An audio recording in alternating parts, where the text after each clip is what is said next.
ये 10% के लोग ये रोडों पर उतरकर आंदोलन किया, बाकायदे सुप्रीम कोर्ट ये आंदोलन को देखकर उन पे स्टे लगाने का काम किया।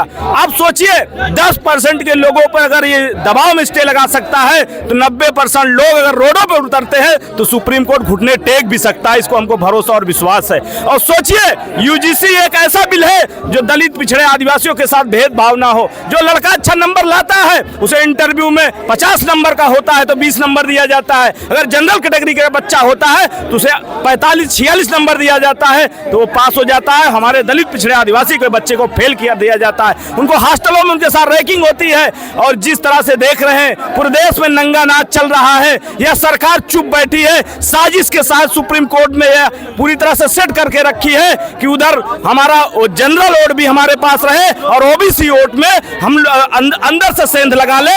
इस पे भारतीय जनता पार्टी पूरी साजिश के तहत काम कर रहे हैं। इसका हम लोग खुलासा करेंगे। वास्तव में आपका स्टैंड क्लियर है दलितों पिछड़ों आदिवासियों पे, तो आपके विधायकों मंत्रियों सभी को रोडों पर आना चाहिए। सभी को दलितों पिछड़ों आदिवासियों की बात करना चाहिए। और खासकर जो एससी और दलित समाज ओबीसी समाज के नेता विधायक सांसद मंत्री हैं वो भी इस बिल पे चुप है, तो उनको भी पहचानने की जरूरत है। वो भी चुनाव लड़ने दिखाई देंगे। जब वक्त आएगा आपके बीच में आएंगे तो सबसे पहले इन लोगों को हराने का काम करिएगा। साथियों आपको भरोसा और विश्वास दिलाना चाहता हूँ। ये आपके समाज के आपके गद्दार लोग देखिए चंद्रशेखर जो बोल रहे हैं या तमाम ऐसे बहुत से चंद्रशेखर हैं। चंद्रशेखर की कमी यहाँ नहीं है। अपनी लड़ाई हक और अधिकार के लिए दलित पिछड़ा आदिवासी आज से नहीं लड़ रहा है, वर्षों से लड़ रहा है। जब उसके ऊपर आज अड़चन आया उसके लिए लड़ा है। 10% जब EWS आया तब कोई दलित पिछड़ा आपके खिलाफ रोडों पर नहीं गया।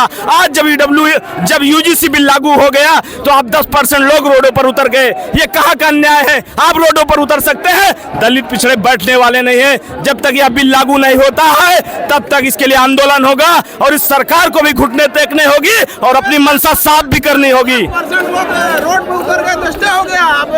10% रोडों पर उतरने से स्टे हो गया। भरोसा और विश्वास दिलाना चाहता हूं ये सरकार भी झुकेगी और ये लागू होगा। देख लीजिएगा, नहीं होगा तो ये सरकार को भी जाना पड़ेगा। इसकी विदाई निश्चित है। ये दलित पिछड़ों की ताकत है। जो दलितों पिछड़ों की बात करेगा वही देश पर राज करेगा। साथियों, मनोज पासी, कांग्रेस नेता, इनकलाब जिंदाबाद। राहुल गांधी जी नहीं बोल रहे हैं आपके नेता।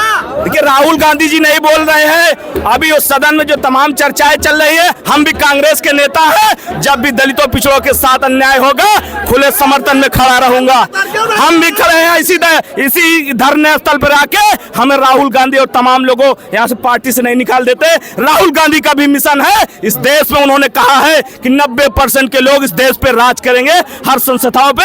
ये राहुल गांधी का मकसद है। उन्होंने कहा था जब तक आपके लोग जुडिशरी में नहीं होंगे, आपके लोग हर क्षेत्र में नहीं होंगे, आपको न्याय नहीं मिलेगा। आज राहुल गांधी की बात सत्य सामने आई है। साथियों, ये आपको बताना और भरोसा विश्वास दिलाना चाहता हूँ।